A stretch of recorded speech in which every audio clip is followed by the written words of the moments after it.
Benson, vous êtes écrivaine et journaliste, spécialiste du Tibet, je le rappelle. Que vous inspirent les destinées de la famille Mussini d'une part et d'Hervé Dierenberger d'autre part?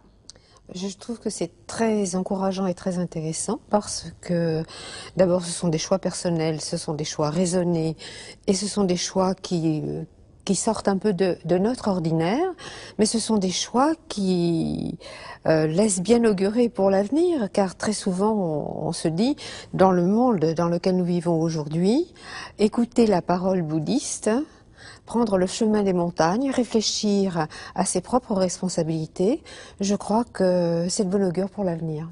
Épouser aussi quelque part le message de non-violence et de sagesse que véhicule le Dalai Lama? Je crois que notre monde en a bien besoin, et s'il écoutait un peu plus la parole qui vient de la nuit des temps, pourrait-on dire, la parole du Bouddha, c'est quand même 2 millénaires et demi, ça remonte à loin, et pour qu'une parole pareille vive et reste vivante aujourd'hui, même dans notre monde, c'est que c'est peut-être une parole de vérité. Je ne dis pas qu'elle convient à tout le monde, mais elle peut convenir à certains, et je pense que notre monde s'en porterait peut-être un tout petit peu mieux si on savait véritablement l'écouter et surtout la mettre en pratique. Vous jugez qu'il y avait complémentarité entre les petites ONG locales comme Passeport tibétain et les plus grandes internationales comme Amnesty International? Est-ce qu'elles peuvent se retrouver au sein d'un collectif?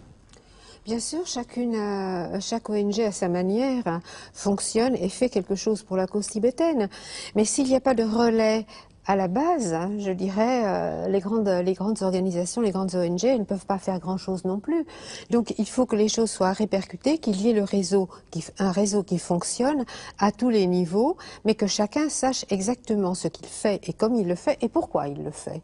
Donc c'est simplement des relais qui passent de bas en haut et de haut en bas et qui peuvent permettre de faire entendre la voix d'un peuple bâillonné. En l'occurrence, les Tibétains n'ont pas voix au chapitre pour des raisons politiques évidentes dans les grandes instances internationales jusqu'à l'ONU. Comment expliquer ce silence de l'ONU ces dernières années?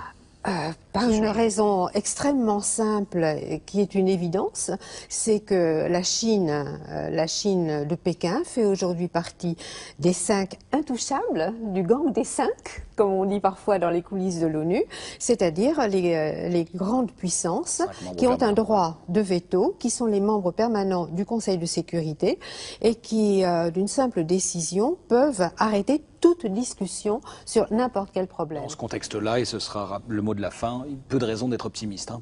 Mais si, on reste optimiste, parce que si on ne se bat pas, qui se battra? Et si nous ne brûlons pas, qui brûlera pour éclairer les ténèbres? C'est la parole d'un poète turc. Ce sera le mot de la fin.